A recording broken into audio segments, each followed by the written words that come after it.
Hello friends, welcome to my YouTube channel IES-GATEWiz। इस video में IES 1077 के clauses को डिटेल में डिस्कस करूंगा। ये जो वीडियो सीरीज है बेसिकली उन सभी स्टूडेंट्स के लिए हेल्पफुल होगी जो कॉम्पिटिटिव एग्जाम्स की तैयारी कर रहे हैं, इंटरव्यूज की तैयारी कर रहे हैं और जो फील्ड में सिविल इंजीनियर्स काम कर रहे हैं। So let's start. सबसे पहले जो IES 1077 कोड है हमारा, that is basically related to the common burnt clay building bricks. ठीक है, तो अगर इसके एलिमेंट्स पर बात करें कि जो हमारा ये ब्रिक्स हैं ये हमारे बर्न्ट क्ले के बने हुए हैं। ठीक है, it is one of the material जिससे हमारे ब्रिक्स मैन्युफैक्चर किए जा रहे हैं। एंड बिल्डिंग ब्रिक्स बोल रहे हैं because they are used for construction of building. ठीक है, तो common burnt clay building bricks कि हम स्पेसिफिकेशंस इस IES 1077 कोड में डिस्कस करेंगे। ठीक है, यहां पर कॉमन वर्ड जो आ रहा है इसका भी सिग्निफिकेंस हम बात करेंगे बिकॉज बर्न्ट क्ले में बहुत सारे आपके ऑप्शंस अवेलेबल हैं, like heavy duty burnt clay है, हैवी जो बर्न्ट क्ले परफोरेटेड ब्रिक्स हैं। ठीक है, तो बर्न्ट क्ले टाइल्स हैं, तो different categories are available. But IES 1077 में हम लोग common burnt clay building bricks की बात करेंगे, जो कि ये जो हम वर्जन बात कर रहे हैं दैट वाज रीअफर्म्ड इन 2007। सो अगर हम इसकी हिस्ट्री पर जाएं, हाउ दिस कोड इवॉल्व्स, कैसे ये इवॉल्व हुआ कोड, तो बेसिकली हमारी सिविल इंजीनियरिंग डिवीजन काउंसिल ने एक बिल्डिंग सेक्शनल कमिटी बनाई हुई है जो डिफरेंट प्रोडक्ट्स पर रिसर्च करके स्टैंडर्ड्स को स्टैंडर्डाइज करते हैं हम। तो क्ले प्रोडक्ट्स के लिए बिल्डिंग सेक्शनल कमिटी ने हमारे कॉमन बिल्डिंग ब्रिक्स के लिए स्टैंडर्डाइजेशन किया, स्पेसिफिकेशंस को डॉक्यूमेंट किया बेसिकली, जिसमें जो कॉमन बिल्डिंग ब्रिक है it is one of the most extensively used building material. So advantages क्या हैं हमारे, because it is essential local building material, तो क्वालिटी में बहुत ज़्यादा कंसिडरेबल वेरिएशंस आते हैं, मैन्युफैक्चरिंग प्रोसेस बहुत सारे अवेलेबल हैं, तो जो क्वालिटी ऑफ फिनिश्ड प्रोडक्ट है वो हमारी उसको आपको कंट्रोल करके रखना है। ठीक है, तो उसको ध्यान में रखते हुए इंडियन स्टैंडर्ड्स ने जो ब्रिक्स हैं उनको स्टैंडर्डाइज किया, बेसिकली उनकी डायमेंशंस स्टैंडर्डाइज की, उनके जो टेस्ट प्रोसीजर्स हैं वो स्टैंडर्डाइज किया। तो बेस्ड ऑन दिस स्टैंडर्डाइजेशन हमारे ब्रिक्स को हम दो कैटेगरी में ब्रॉडली डिवाइड कर सकते हैं। पहले वो ब्रिक्स हैं मॉड्यूलर ब्रिक्स कहेंगे। मॉड्यूलर का मतलब है कि दीज आर स्टैंडर्ड ब्रिक्स। ठीक है, और जो दूसरी कैटेगरी है हमारी ब्रिक्स की दैट इज नॉन मॉड्यूलर। ठीक है, तो जो non modular means non standard, but because अगर हम किसी भी चीज का स्टैंडर्डाइजेशन नहीं करेंगे तो it will have significant amount effect on economy. ठीक है, इकोनॉमी ऑफ कंस्ट्रक्शन।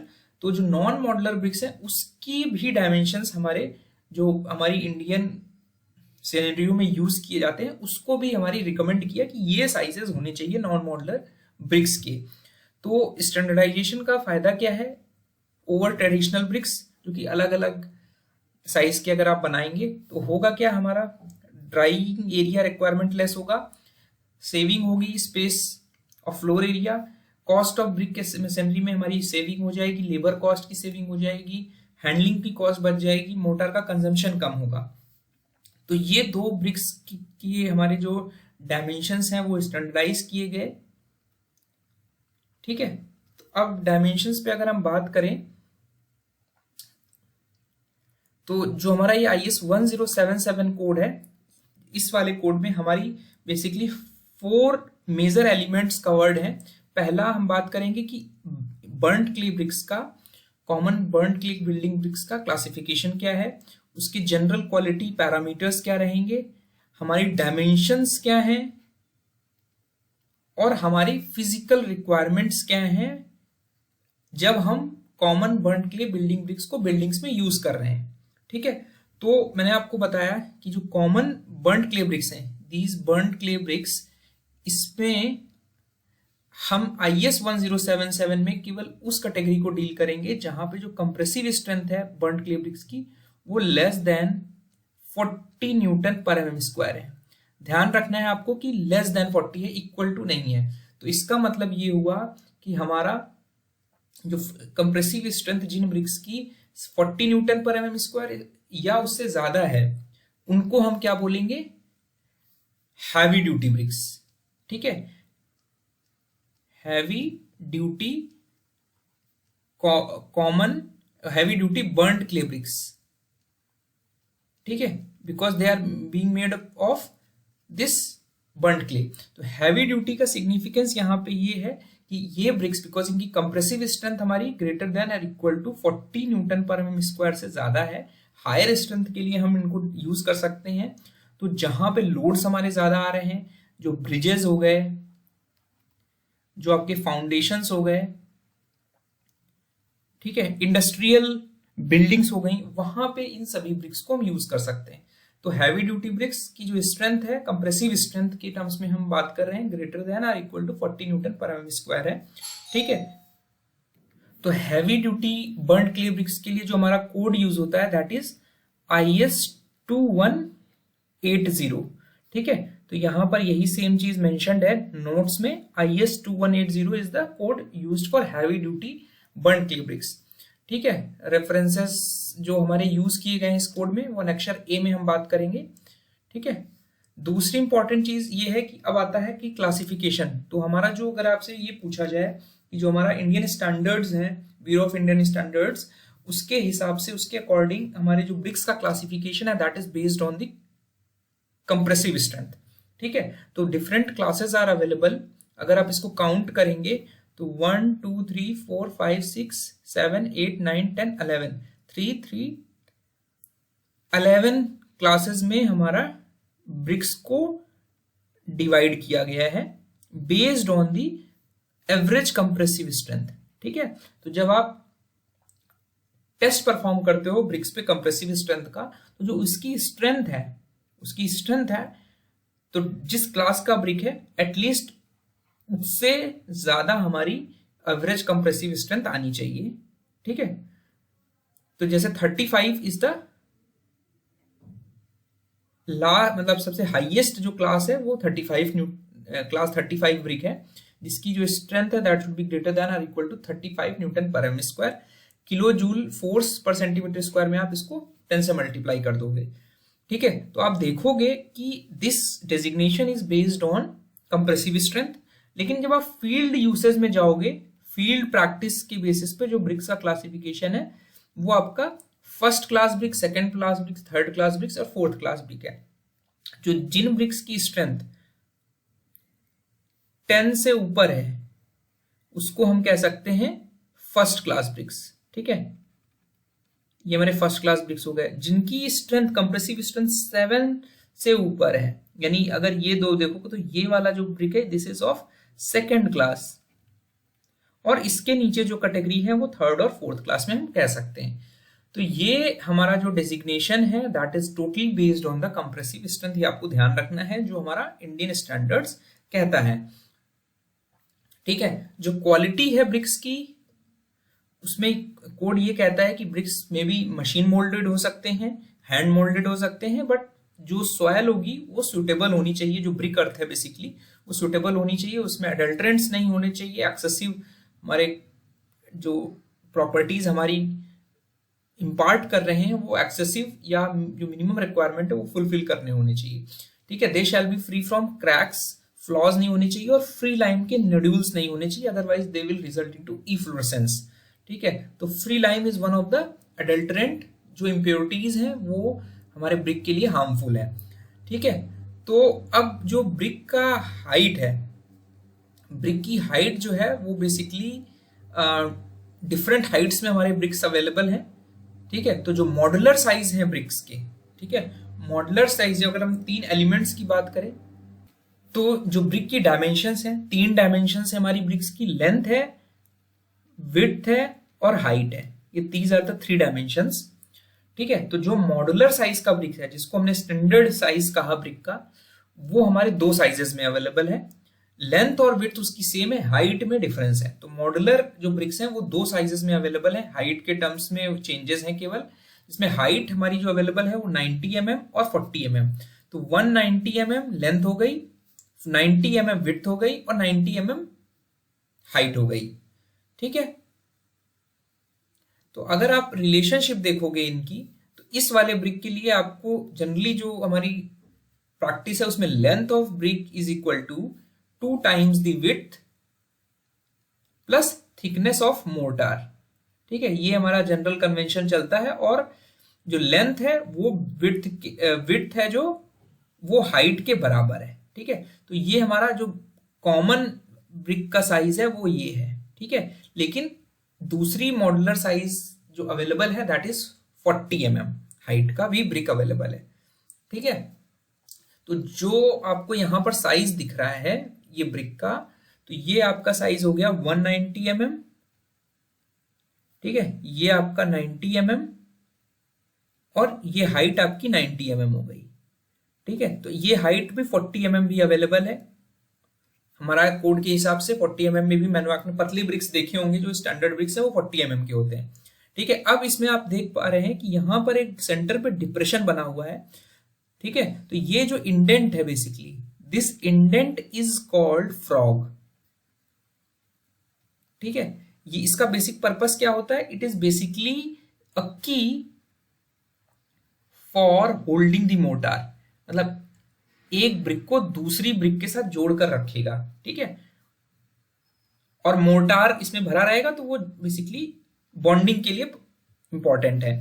ठीक है, तो ये हमारा ब्रिक के हमेशा टॉप फेस पे रहेगा, ये भी इंपॉर्टेंट चीज है। ठीक है, टॉप फेस पे रहेगा तो जो दूसरा ब्रिक इसके ऊपर रखा जाएगा उसके बॉटम फेस के साथ इसमें जो मोटार फील होगा वो उसके साथ होल्डिंग कर लेगा।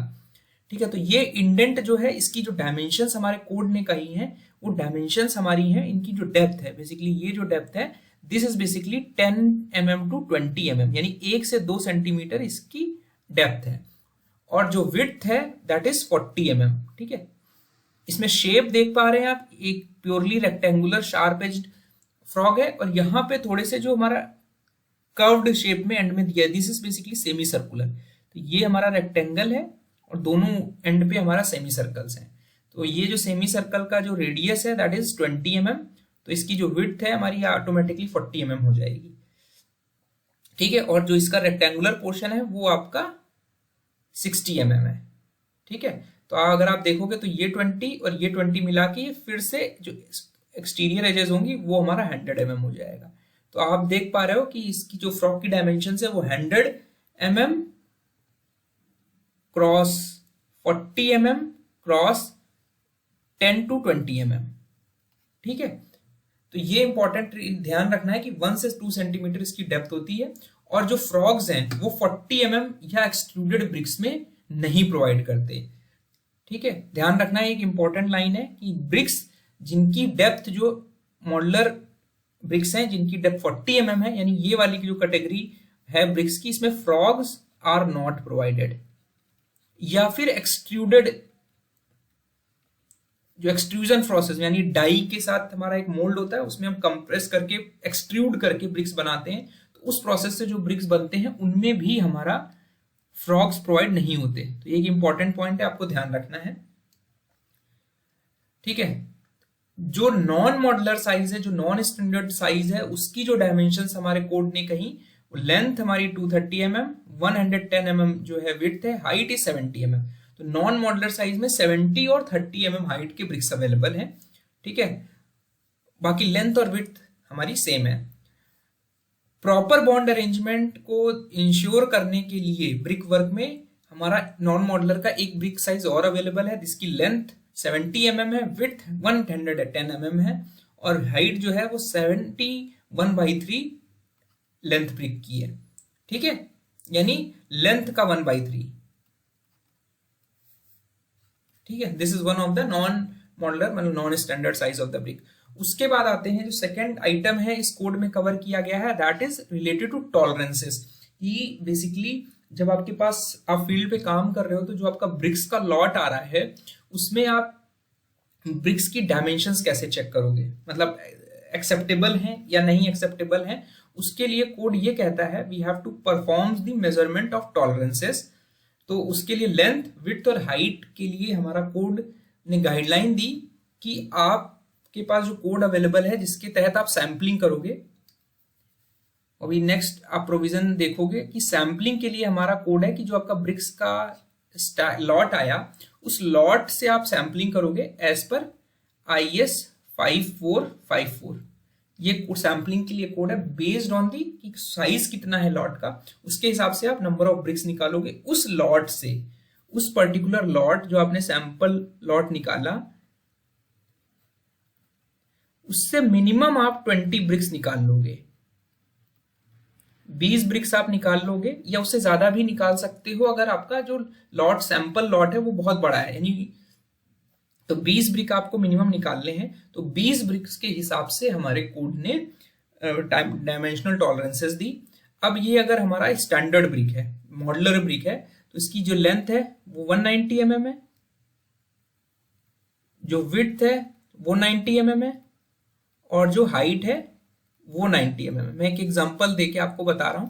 तो आपको लेंथ के अलोंग ये 20 ब्रिक्स प्लेन सरफेस पे रीअरेंज कर देने हैं, ठीक है। तो ये फर्स्ट ब्रिक की लेंथ हो गई L1, L2, L3, इस तरह करते हुए ये आपका L20 आ जाएगा। आप इसको ऐड कर लोगे L1 से लेके L2 प्लस L20, इनको ऐड करने के बाद जो आपको डायमेंशन मिलेगी उसमें वो कितनी होनी चाहिए आपका, अगर 190 से 20 mm तो आपका ये आ जाएगा 3800 mm, प्लस माइनस कोड कहता है इसमें 80 mm आपका कम ज्यादा हो सकता है। तो 80 mm इन 20 ब्रिक्स में टॉलरेंस हो गई, ठीक है। तो L की टॉलरेंस यहां से निकल आई। इसी तरह आपकी जो विड्थ होगी, आपका 90 mm विड्थ है, तो 90 mm को आप 20 से मल्टीप्लाई करोगे तो 1800 mm। इसमें आपकी जो टॉलरेंस है अगर आप देखोगे दैट इज 40 mm, और हाइट भी सेम है तो 40 mm टॉलरेंस हो जाएगा। और ये स्पेसिफिकेशन आपके 90 mm हाई ब्रिक्स के लिए। तो 40 mm हाई ब्रिक्स के लिए आपका जो टॉलरेंस है वो प्लस माइनस 40 mm है, ठीक है। तो यहां पर आप देख पा रहे हैं 1800 mm प्लस माइनस 40 mm हो गया, ठीक है। तो आपने विड्थ के अलोंग जब अरेंज किया तो ये B1 B2 आ गया, B1 B2 और ये B20 आ गया। इसको आपने प्लस करा और आपको जो टेप यूज करना है that should B non extensible. Total length आपको प्लेन सरफेस में इसकी एज के अलोंग मेजर कर लेना है। इसी तरह हाइट के अलोंग आपने अरेंज किया तो H1 H2 से लेके H20 तक आपने रखा। अगर इस रेंज में आपको मिलता है डायमेंशन टॉलरेंसेस तो आपके जो ब्रिक्स हैं वो dimensionally as per IES 1077 comply करते हैं, दे आर एक्सेप्टेबल, ठीक है। तो ये तरीका है आपका एक्सेप्टेंस के लिए। नॉन मॉडुलर साइज में भी आप देख पा रहे हैं सेम लेंथ में प्लस माइनस 80 mm है, विड्थ में तो ये डायमेंशंस आपको याद रखनी है।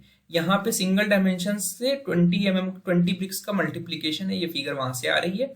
तो लेंथ में 80 mm का टॉलरेंस है, 40 mm टॉलरेंस हमारा विड्थ और हाइट पे है। 70 mm मैंने बताया आपको नॉन मॉडुलर ब्रिक्स दो साइजेस में अवेलेबल है, 70 mm साइज में अवेलेबल है, और तो 70 mm इंटू 20 ये 1400 mm आ गया। और जो 30 mm हाइट ब्रिक है वो आपका 600 mm आ जाएगा जब हाइट के अलोंग करोगे आप, तो उसमें भी आपका 40 mm का। तो आप ध्यान रखना है लेंथ के अलोंग जो टॉलरेंस है वो प्लस माइनस 80 है, ठीक है, 80 mm है। और विड्थ और हाइट के अलोंग जो डायमेंशन टॉलरेंसेस है वो हमारा प्लस माइनस 40 mm है इन 20 ब्रिक्स। ध्यान रखना है 20 ब्रिक्स का मेजरमेंट करने के बाद ये टॉलरेंस लिमिट बनती है विद इन द फॉलोइंग पर 20 ब्रिक्स। तो ध्यान रखना है कि हमारा कोड जो है वो 20 ब्रिक्स के रेस्पेक्ट में टॉलरेंस सजेस्ट करता है, ठीक है। उसके बाद फिजिकल रिक्वायरमेंट्स, तो कोड के हिसाब से जो ब्रिक्स की फिजिकल रिक्वायरमेंट्स है उसमें पहली जो रिक्वायरमेंट है दैट इज कंप्रेसिव स्ट्रेंथ, दूसरी हमारी फिजिकल रिक्वायरमेंट है वाटर अब्जॉर्प्शन, तीसरी फिजिकल रिक्वायरमेंट है इफ्लोरेसेंस। तो ये तीन बेसिक रिक्वायरमेंट है जो आपको डिफरेंट IES कोड से टेस्ट करनी है, ठीक है। These are 3 basic requirements. तो अगर आपसे पूछा जाए कि IES 1077 के हिसाब से के अकॉर्डिंग आपके जो फिजिकल पैरामीटर्स हैं वो हमारे कितने हैं, वो तो 3 है, compressive strength, water absorption and efflorescence. तीनों के लिए हमारा एक कोड है और डिफरेंट पार्ट्स अवेलेबल हैं। तो कंप्रेसिव स्ट्रेंथ का टेस्ट के लिए आपको IES 3495 के अकॉर्डिंग टेस्टिंग करनी है, पार्ट 1, ठीक है, जिसमें जो मिनिमम एवरेज कंप्रेसिव स्ट्रेंथ निकल कर आती है, जो मैंने आपको ऊपर टेबल दिखाई थी जिसमें 11 क्लासेस बताई थी, वो मिनिमम एवरेज कंप्रेसिव स्ट्रेंथ होनी चाहिए, ठीक है। 7.1.1 ये कहता है कि the compressive strength of any individual brick, किसी भी ब्रिक की जब आप टेस्टिंग करोगे तो वो मिनिमम कंप्रेसिव स्ट्रेंथ से जो उस करस्पॉन्डिंग क्लास ऑफ ब्रिक है उससे कम नहीं होनी चाहिए। अगर कम होती है कितना कम होती है, बाई मोर देन 15%। ये जो है, ये वैल्यू जो है बाई मोर देन 15, ये हमारा 2008 में अमेंडमेंट आया इस कोड में, उसके अकॉर्डिंग ये ऐड किया गया कि अगर मान लीजिए कि आप 35 क्लास ब्रिक का 30 क्लास का आप टेस्टिंग कर रहे हो, तो अगर इस क्लास की स्ट्रेंथ 15% से कम आती है, यानी आप 15% इसका 4.5 होगा, यानी 25.5 से अगर इसकी स्ट्रेंथ कम आती है तो इसको आपको इसके नीचे वाले क्लास के लिए चेक करना है। तो नीचे वाला क्लास जो है इसके बाद अवेलेबल जो है वो 25 है। तो क्लास 25 के लिए आप देखोगे तो अगर ये तो 25.5 ही अगर आ रही है या उससे ज्यादा आ रही है तो हमारा ये ब्रिक जो है ये इस क्लास का ब्रिक होगा, उस कैटेगरी में हम उसको क्लासिफाई करेंगे। तो ये इंपॉर्टेंट चीज है कि नेक्स्ट क्लास में तभी टेस्ट करेंगे जब उस क्लास से 15% से कम आ रही होगी स्ट्रेंथ, ठीक है। अब आते हैं वाटर अब्जॉर्प्शन टेस्ट, हमारा जो है वो IES 3495 पार्ट 2 के अकॉर्डिंग हम इसको करते हैं, जिसमें ये कहा गया है कि हम कोल्ड इमर्जन टेस्ट करते हैं, कोल्ड वाटर इमर्जन टेस्ट करते हैं, जिसमें हम जो ब्रिक्स हैं उसको 24 आवर्स तक कोल्ड वाटर में इमर्ज करके रखते हैं। और जो टेस्टिंग प्रोसीजर है उसके अकॉर्डिंग हमारा जो परमिसिबल वाटर अब्जॉर्प्शन लिमिट है वो ये है कि अगर वो भी डिपेंड करती है क्लास ऑफ ब्रिक्स क्या है। अगर हमारी जो क्लास ऑफ ब्रिक है, या हम एक तरीके से कहें स्ट्रेंथ, जो कंप्रेसिव स्ट्रेंथ है, अगर वो हमारी लेस देन और इक्वल टू 12.5 है, लेस देन 12.5 है, तो हमारा जो परमिसिबल वाटर एब्जॉर्प्शन है वो हमारा होगा 20%। It should be less than 20% by dry weight. इस पे कंफ्यूजन रहती है स्टूडेंट्स को। और अगर हमारी कंप्रेसिव स्ट्रेंथ ज्यादा है, ग्रेटर देन 12.5 है, तो हमारा जो परमिसिबल वाटर कंटेंट है, अब्जॉर्प्शन लिमिट है, वो 15% of dry weight of brick हो जाएगा। तो ये क्लास ऑफ ब्रिक पे डिपेंड कर रहा है कि हमारी परमिसिबल वाटर कंटेंट कितनी है। जो हैवी ड्यूटी ब्रिक्स हैं, हैवी ड्यूटी ब्रिक्स जिनकी स्ट्रेंथ हमारी greater then 40 newton per m square है, जो कि हम IES 2180 के अकॉर्डिंग पढ़ेंगे, वहां पे हमारा जो परमिसिबल वाटर कंटेंट है that should be less than और equal to 5% of dry weight, ठीक है। इफ्लोरेसेंस के लिए भी सिमिलरली जो हमारी ये वाली क्लास है लेस देन और इक्वल टू 12.5, वहां पर हमारा जो मॉडरेट क्लासिफिकेशन है इफ्लोरेसेंस का, हम वो फॉलो करते हैं जब हम IES 3495 पार्ट 3 पढ़ेंगे, जिसमें इसमें टेस्टिंग प्रोसीजर और उसका क्लासिफिकेशन दिया हुआ है। तो वहां पर हम देखेंगे कि जो इफ्लोरेसेंस टेस्ट में जो मॉडरेट क्लासिफिकेशन है वो इस क्लास के लिए है, जो 12.5 न्यूटन पर एम स्क्वायर से ज्यादा स्ट्रेंथ वाले ब्रिक्स हैं, उसके लिए जो परमिसिबल लिमिट है वो है वेरी स्लाइट, ठीक है। It is only slight, very slight नहीं है, स्लाइट है। तो ध्यान रखना है आपको, ये दोनों कंडीशंस एग्जाम में भी पूछी जाती हैं और फील्ड के इंजीनियर्स को भी पता होनी चाहिए। और जो सैम्पलिंग है वो हम कर रहे हैं IES 5454 के according.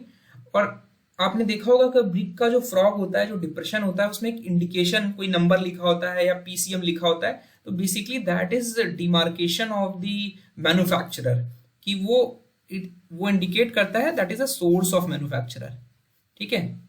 In the frog were provided with an indication of source of manufacturer, कोई स्टैंडर्ड मार्क का भी वो यूज कर सकता है। जो हमारे रेफरेंसेस यूज किए गए हैं मैंने आपको बता दिया कि 2280 जो है वो heavy duty burnt clay bricks के लिए है, 34951 पार्ट 123 हमारे फिजिकल पैरामीटर्स के लिए है, 5454 5454 जो कोड है that is for sampling of clay building bricks, जो कि हम लोग सब्सिक्वेंटली डिस्कस करते रहेंगे। Thank you and all the best. अपना कमेंट जरूर शेयर करें। Thank you.